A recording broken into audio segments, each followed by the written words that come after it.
தற்போதைய அண்மை செய்தி.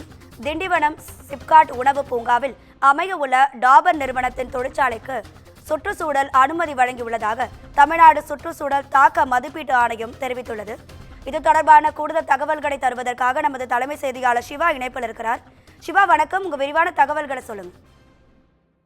ராதிகா, திண்டிவனம் சிப்காட் உணவு பூங்காவில் அமைய இருக்கக்கூடிய டாபர் நிறுவனத்தினுடைய தொழிற்சாலைக்கு சுற்றுச்சூழல் அனுமதியை தமிழ்நாடு சுற்றுச்சூழல் தாக்க மதிப்பீட்டு ஆணையம் தற்போது வழங்கியிருக்கிறது. திண்டிவனம் சிப்காட் உணவு பூங்காவில் அமைய இருக்கக்கூடிய டாபர் நிறுவனத்தின் தொழிற்சாலைக்கு சுற்றுச்சூழல் அனுமதி வழங்கி தமிழ்நாடு சுற்றுச்சூழல் தாக்க மதிப்பீட்டு ஆணையம் ஒரு உத்தரவை பிறப்பித்திருக்கிறது.